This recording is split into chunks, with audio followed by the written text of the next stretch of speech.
Well, all right. Well, thank you guys for joining us today for our webinar on SBIR funding. We have with us today Eric Agelet of ACIR, and we're going to have him take us through an introduction to what is SBIRs and also talk about what it takes to go for these sources of funding through grants. And then we have a workshop coming up here shortly that we want to invite you to join as well. So with that, let's go ahead and pass it over. I'll give it to Eric. Eric, go ahead.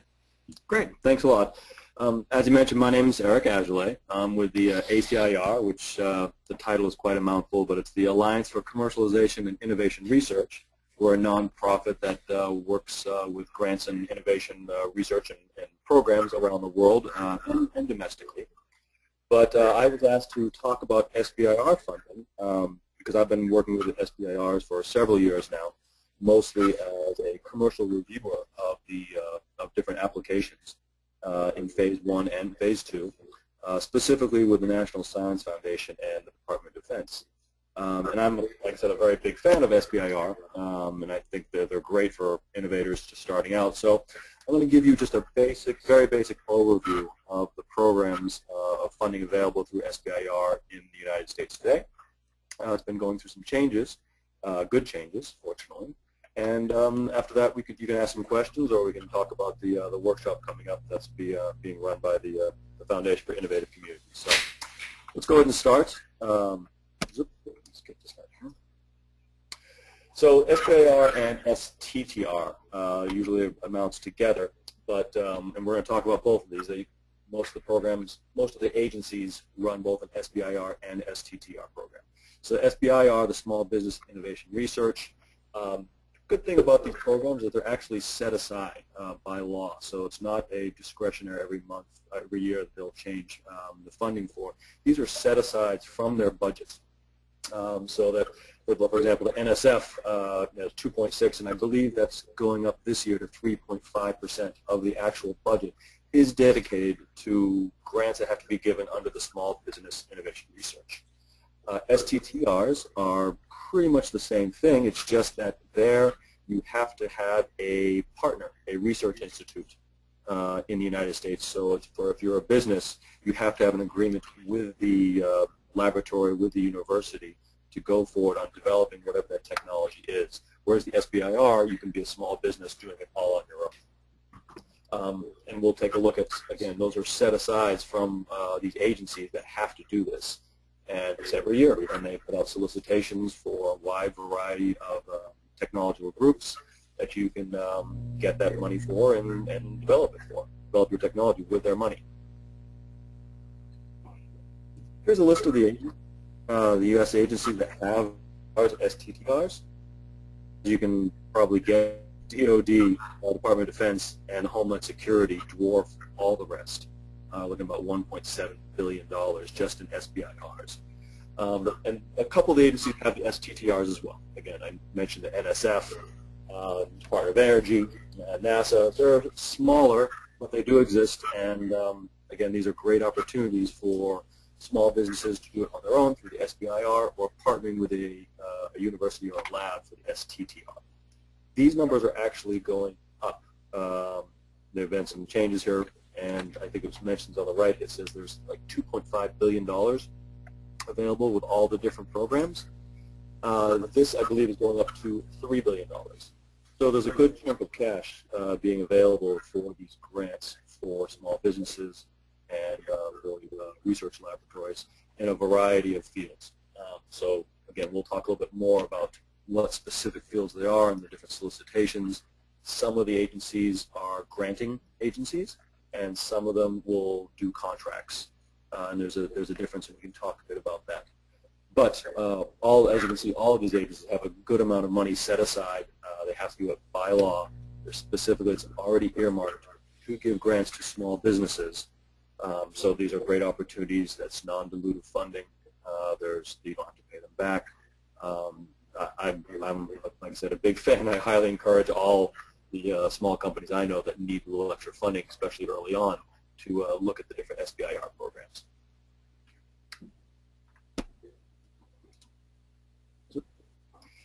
So all of these programs usually follow the same kind of pattern.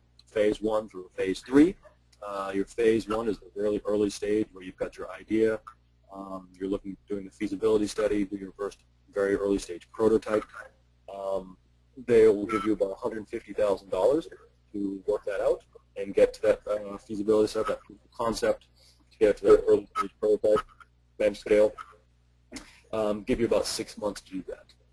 So that's, this is extremely early just to prove your concept if you've got an idea and that you're going to kind of bring this to see if it's going to work out.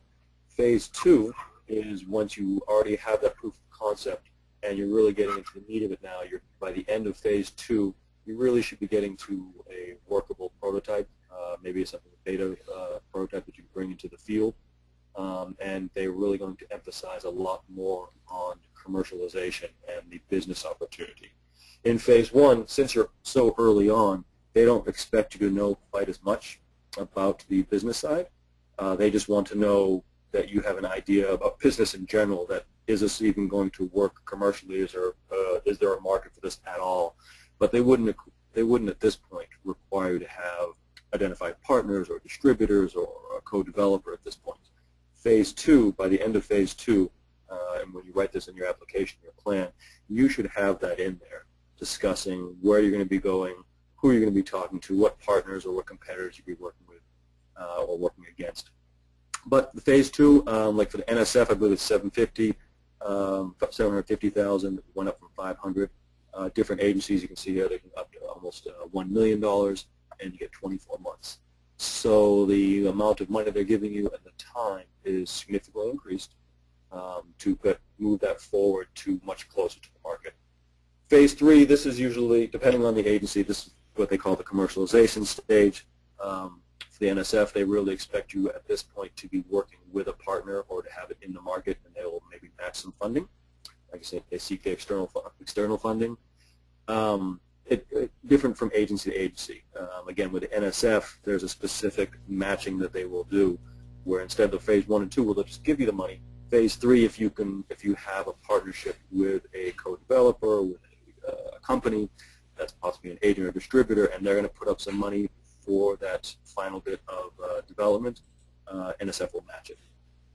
Other agencies, that's not quite, they won't do that, but that'll be on an agency basis. But for the phase 1 and phase 2, like I said, that's straight out money for you guys that you don't have to do the matching. It goes straight to you as long as you can show that technically it makes sense and commercially that there is a chance for this. Before, there was much more emphasis on just the basic research. Now they're really trying to make sure that the innovators and the applicants do have an idea of the commercialization and that this can be a proper business, that this can make money.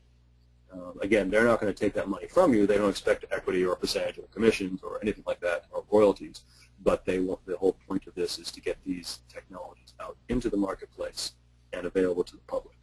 So they do put a lot of weight, especially in the phase 2, on the commercial aspect of your plan. So eligibility. This is kind of, again, just an overview. We can get into the details. I'm sure in the seminar they'll talk about this in more detail. But for SBIR, remember that's a small business innovative research. You have to be a for-profit business, so no nonprofits. You have to be U.S.-based, it's American citizen. Small company, by the government definition, that's 500 employees or less. The PI has to be primarily employed with a small business. So you have to show that the principal investigator, the main person who's taking on the grant and will be doing the research, has the majority of the work, 51%, employed with the business that is doing the grant. And they said 51% owned by individuals or independently operated, so again, it's a U.S.-owned company, but owned by individuals. Or, as you can see, owned by owned by a company that is owned by individuals. Now, in the last, they've just changed this, that they're going to start letting a small amount of the grants be applied for by VCs. But again, I think it's only about 25%. The rest have to be small businesses that are owned by individuals and independently operated. So that's for the SBIR. Yes, TTR. Again, small business has to be for profit, but you have to have a specific partner in a research lab, a university, institution. So you have to have that that formal agreement together with that institution, and you can see there the percentages. So 30%, 40% by the business, at least 30% at least by the research institution. What they mean by research institution: college, university. Here's where you can have your nonprofit research organizations, partnering with them, or federal research or development center, so some of the federal labs. Any of those would qualify as a research institution, but you do have to have that formal agreement between the institution and your business. And that would include who's got the rights and what's going to happen with them. So you do have to have, again, a formal agreement with that research institution of how you're going to divide up the IP for any of this research that you're doing. And again, just like the other one, just like the SBIR, they do want to make sure that this is not just an academic exercise, that once whatever you're going to be producing at the end will be able to go into the market, you are going to make an honest effort to commercialize this and get it out there, as opposed to having it sit on a shelf or just doing research for research's sake. The SBIR, STTR programs are not for that. They're really for making sure when you finish and you have this product that you're going to then continue and put it into the market, and that this is a business opportunity. So, basic process, it's pretty simple. The different agencies will describe what they at different periods of the year. So they'll have fixed periods 2 or 3 times a year, depending on the agency, saying, okay, we're looking for technologies in IT or biomedical pharmaceuticals, or for diagnostics or new materials. And each one of these have these kind of cones. And then if it is a granting organization like the NSF, anything that fits into that, you can submit to them, and they'll say, hey, this is interesting, and it's got a good commercial potential, we'll do it. For the contracting organizations, they will ask something very specific. So they will say, we are looking for a technology that can do X, Y, Z, and here's what we're going to be doing. So those solicitations will come out at fixed times. Each agency is different, but it's not a secret. They're all on the web pages there. This is public information. I'm sure they'll talk about this in the seminar. But each of the agencies put out those dates. They put out what they're looking for, and then the applicants, which would be you guys, the small businesses, you prepare. The proposals are relatively short. They say 25 pages. Usually it's into sections, technical versus the commercial. For example, in the NSF, you have 15 pages that you can do for the commercial side.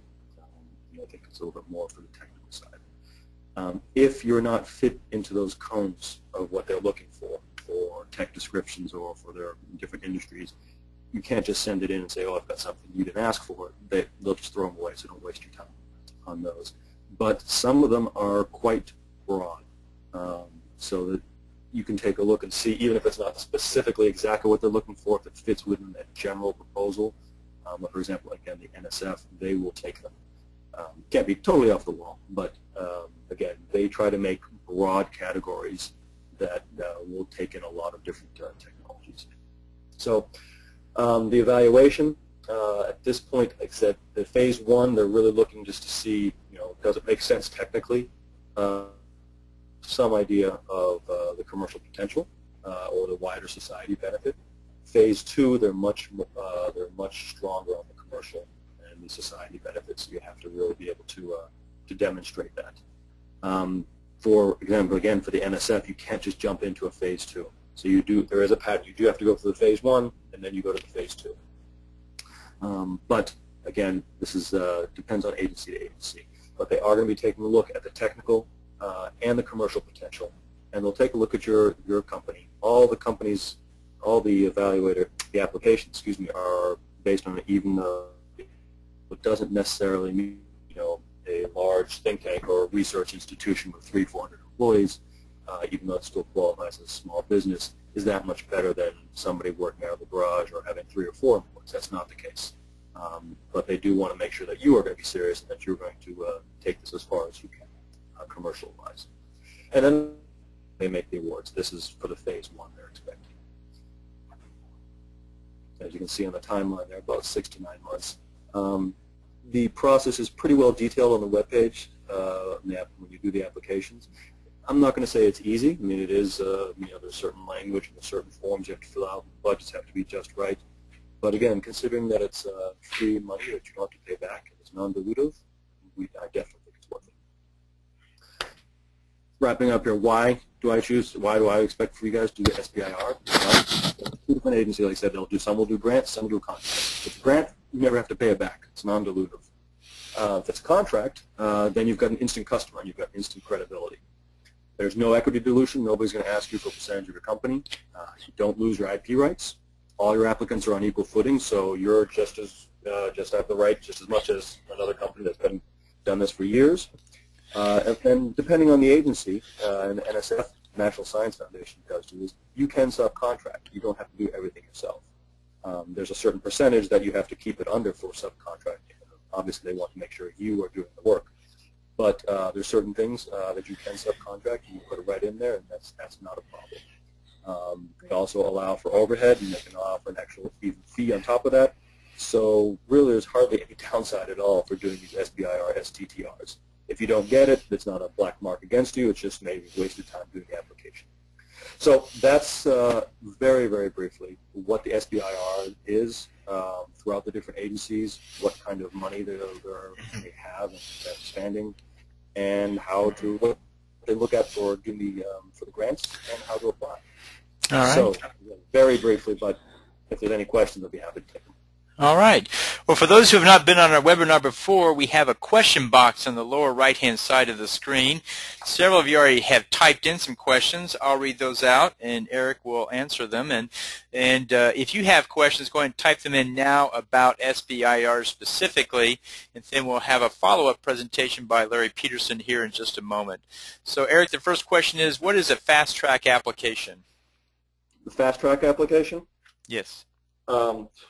There's different when they do the different proposals, they will ask for the different kind of application that you have. Fast track application, like the name implies, is just a way of getting those certain bids in for those different solicitations on a quicker basis. It's going to depend again on each of the agencies. And I'm not going to lie to you, when I did all the NSF stuff in the DoD, we didn't do any fast tracks. So I can't give you specific information about how that differs from the regular ones. All I'd known that it's, again, just like the name implies, that they have certain applications and they're looking for certain proposals that need to have a quicker timeline on, and so they can get those, that will grant those, review those applications and do those grants quicker. But I can't, unfortunately, again, with the NSF, when I worked for the last 6, 7 years, we weren't doing any of the fast tracks, so I don't want to lie to you on that. So next question is, you mentioned there are SBIRs from different departments. Mm-hmm. Can you describe which ones are easy and which ones are hard to get? Well, I don't know about easy. I mean, I guess it's all relative, right? And my experience, again, is with the SBIR for NSF, National Science Foundation, and Department of Defense. We're looking at missile defense agencies. I don't know if it's easy. For example, just let me give you percentages that I think that the NSF threw out in the last couple of years.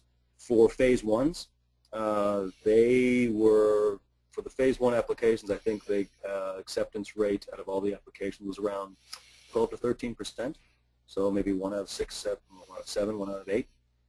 Phase two, 35 to 40%. They're being accepted. Does that mean it's easy? No, but I mean those numbers are pretty darn good. I'd also read somewhere else, not from the NSF, but some other organizations that said a large percentage of the applications that are sent in for any of these SBIRs are disqualified just for not following the instructions. So they said if you take those numbers out, and it was a pretty high percentage, I can't remember, 20%, that they just didn't fill in the right forms or add the right appendices. If you take that out and then look at the success rate, it's quite high. For phase one, if you are in the, again, for the National Science Foundation, if you are in the cone of what they're looking for, and it's something new, it's something innovative, and you show in your phase one that it's technically possible, you've got an interesting, innovative approach, you have a very good shot of getting it. Phase two, they want to see, again, the more commercial side, and but the numbers speak for themselves. They're 35 to 40%. I remember when we do our we do our commercial panels with the technical panels, we get about 5 or 6, and probably about 2 get passed. All right. So for the DoD, they're usually looking. Those are contracting organizations. They're looking for something very specific. Is it easy? No, but if you think you can get the next, I don't know, anti-magnetic Kevlar armor, you can get a huge grant/contract with the DoD. All right. Next question is, do you know the standard grant size and term for last year? The standard grant size, again, and I'm just going to go off my specific information for the National Science Foundation. They've just increased the limits to 150 for the Phase 1 and 750 for the Phase 2. Before it was 100 and 500,000. Because that's the maximum limit, when I was doing all of my reviews, I very rarely saw anything that was under 100,000 or 500,000. So nobody says, oh, you know what, I only need 40,000. It wasn't really like that. So they're always in the 90 to 99,000 for the Phase 1 and 475 to 500,000 for the Phase 2, remarkably enough. It doesn't really prejudice you if you ask for the full amount. And of course we understand some of that's padded because it's quite strange that all of those grants came in exactly at the maximum. But that's not really a question. If they think you have a good technology, that you are the right team, and your idea is sound and you've got a commercial market there, they don't question, unless you've got something outrageous in there, they really don't question the budget. And when there have been some questions of the budget, when there's something that was outrageous, if everything else was still good, they'll say, you know what, we're going to put this on conditionally, yes, and I'm going to go back to the leader of the NSF and say, we'll go back and I'll just talk to him and say that's not allowed. So it didn't disqualify. So there wasn't really an average number. Everybody always asked for the max. Next question, is there a central location to look for SBIR availability from all of the different federal agencies?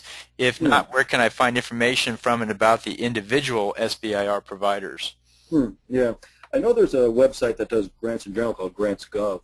For the SBIR, I don't know actually. That's a good question. Hall, do you know if there's a specific SBIR clearinghouse for all the different agencies? No, I'm not aware of a central one. I think each department has its own. Yeah, and I don't know if there's one that bundles them all together because they're all different agencies. If you just do NSIF SBIR, there's a whole web page there, and of course I'm sure the seminar will talk a bit more of that in detail. Right. But to be honest, I don't know if there's a clearinghouse. I don't know if there's an official clearinghouse. I know there are websites out there that talk about all of them in general. And a quick Google search will show you. But I have not seen or not aware of an official U.S. government clearinghouse website. Eric, this is Larry. There is a SBIR.gov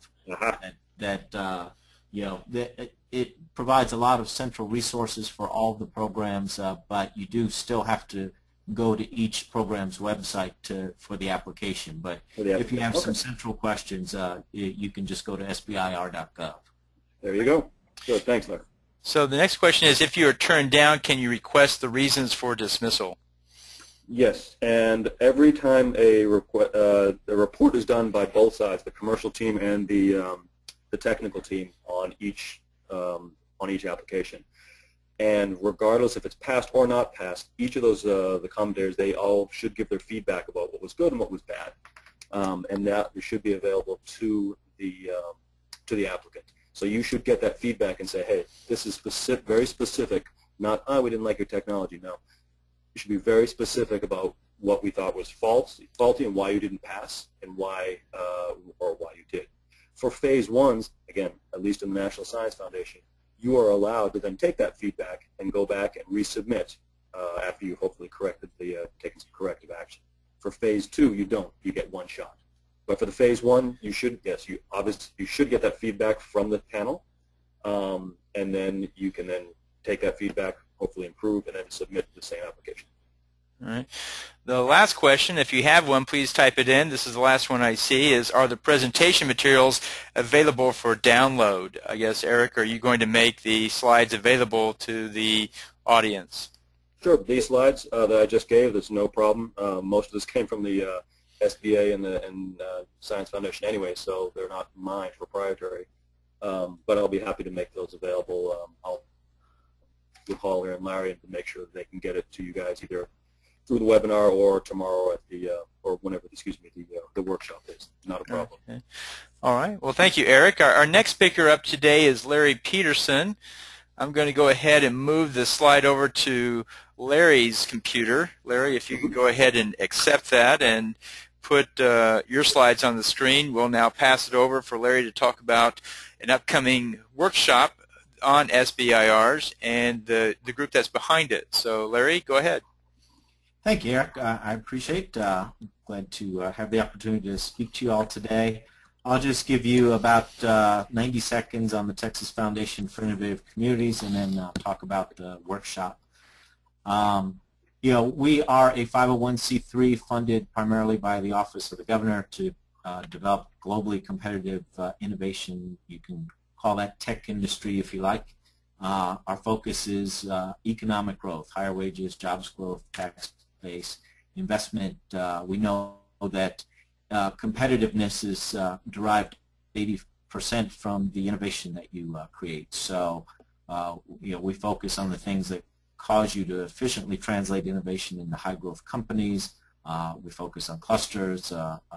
You know, there's kind of a special analysis technique that we created to do this. I won't go into the details, but that's kind of a pictorial representation of how you develop a robust innovation ecosystem for a particular industry. This is a technique used by multiple communities, including Austin, to develop strategy for specific industries. Amongst our projects, we create and manage the Texas Association of Research Parks and Incubators. We do high-tech internship placement and development. We developed the ecosystem analysis framework that you just saw. We're a strategic partner for TMAC, which accelerates the growth specifically of product-oriented companies and especially manufacturers in the state.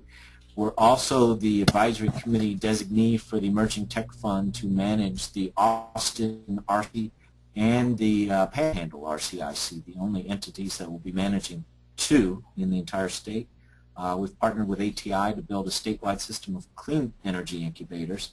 And we run these SBIR STTR with some ARPA-E discussion as well to accelerate Texas innovative capacity. So, you know, there's a fundamental problem. Texas early stage capital has dropped dramatically. We used to be number 3, now we're number 8 on a multi-state regional basis. Silicon Valley by far number 1, but the entire state of Texas is number 8 behind, you know, lots of other peer regions. Kind of embarrassing. It's dropped by 50% since our peak in 2000. So early stage capital is a critical need. SBIR is one of the answers, not the only answer. You know, you also have ETF money, you have angel money, you have some early stage VC money, but very, very little early stage VC money. SBIR, in many ways, as Eric mentioned, is better than VC or emerging technology fund money. It's non-dilutive. It's a grant. You don't have to give up ownership to anyone, and you essentially get a contract vehicle back to the federal government. It's like getting a one-line GSA contract, so you have an exclusive license to sell that innovation back forever. Under the new rules, Eric mentioned the limits within NSF, but most of the other agencies will be having phase 2s that go up to $1 million soon. And the NIH still has limits that are higher than that. I believe under the new rules, they'll be going to over $2 million. So SBIR is a significant source of funding in Silicon Valley. We find entrepreneurs prefer to pursue SBIR money well ahead of any venture capital money. So you can see Texas history. In 2011, the last year for which complete data is available, we got $80 million. Our foundation is focused on tripling that amount for Texas. So you can see where we sit compared to our peer states. California is the big kahuna, wins 1 out of every $5 given out by the SBIR program. Texas has only 3.89%, so roughly a sixth of what California gets. California only has 50% more population than we do. You can see between California and Massachusetts, you know, they're well over a third of the pie by themselves. So it's a grossly underutilized asset by Texas. When you adjust for population, we rank 34th in the nation. So, you know, certainly something where we can do a lot better. And some of the things that we'll talk about are simply emulating what some of the higher earning states have done. Not really anything terribly innovative, but some things that are common sense. We have three parts. We have an educational part, we have a part to accelerate competitiveness, and then we have an in-depth quality improvement system. So the first part is the education. We have 4 workshops coming up next week. The first in Austin on April 8th, followed by 9th, 10th, and 11th in San Antonio, Houston, and Dallas. These are really low-cost workshops. They're just the cost recovery for the manual and the lunch. I think the Austin one's $49. The others, I think, are $75. Coming up Monday, the information to register will be at the end of this presentation, or you can go to our website at txfic.org. The SBIR workshops are led by a nationally recognized speaker, Tibbetts Award-winning speaker. That's the highest award the SBA gives for assistance in the SBIR program. Ray Friesenhahn, he is with TechLink. He has helped folks in 12 different states win more than 300 SBIR awards. So he will be there along with angel investors, research universities that would like to team with you, with prime contractors, and with other prolific companies that will tell you how they have won SBIR and ARPA-E awards. Then we have the Texas SBIR STTR Summit and Conference. This is not an introductory tutorial. This is made for folks who already know that they are going to submit, that have an understanding of, you know, at least basically how to write a proposal. We will bring in all the federal program managers. Now, of course, with sequestration, they have travel limitations, but they will be there either in person or through video conferencing to make you know, individual updates on their particular programs, particularly the big 5 from DOD, DOE, HHS under NIH, NASA, and NSF. But some of the others will be there as well. We also bring in lots of those teaming elements from around Texas. The incubators, the VCs and angel investors, the prime contractors, the you know, all the assets you might need statewide to build a highly competitive system. So that takes you from, you know, the idea of building a potentially competitive proposal to one that is you know, a strong prospect for a win. So there's structured networking with all those speakers. You can pick any single one, or you can pick multiple actually, and have 15-minute one-on-one with any one of those assets. And if they're not there in person, they will be available via a one-on-one video conference that day. So you can, one of the key components of success is being able to socialize your unique capabilities or technology with federal managers that are trying to solve specific problems. In particular, as Eric mentioned, some of these are solicitation driven. If you don't have a solicitation that matches your technology, you could wait the rest of your professional career for that to happen, or you sit down with your program manager and explain how you can solve their hard problems. And then voila, 3 or 6 months later, a solicitation to match your capabilities will appear. There'll also be a suite of advanced tutorials on protecting IP and commercializing your product, and there may be some discussion from the ETF about some support they will lend to SBIR winners in Texas as well. And then finally, we have the Texas SBIR STTR Resource Network. This consists of a number of free and low-cost tools to ensure success. Administrative reviews of your proposal. You know, this is highly competitive, so agencies look for any reason to toss out an application. If you use the wrong number of pages, the wrong font, other things that are minor, they will be thrown out under their administrative review. We will arrange to do that for free for your proposal. We'll also provide a basic proposal assessment for free. It won't be in-depth qualitative, but it will give you at least an idea of where you stand. We also give you resource identification and referrals, so you know exactly the next best resource to help develop your concept, your technology, your business. We'll provide introductions to program managers and other key resources like prime contractors who serve often as very good mentors. They themselves are barred from the SBIR program, so they use investments in partnerships with small companies as their R&D laboratory, so to speak. And then, one of the key assets, this is not necessarily free, but it would cost about 10% what a professional consultant would cost. We have brought together all of the experienced SBIR reviewers for the major agencies who are seeing, all of the proposals that come from other states and are constantly being told, man, if you guys could only get a hold of your Texas apps before they were submitted, y'all could have a much higher success rate. So these reviewers will generally spend 20 hours, but it will be, probably about $1,000 to $2,000 for that in-depth mentoring. But generally speaking, if you're in the top 20 or 30% of applications, we can essentially identify a golden pathway for success at that point. And that's what we're really trying to find, are the folks that have the potential for success and making the difference between a near miss and an additional award coming back for Texas. So this is the basic brochure. Some of you may have seen this.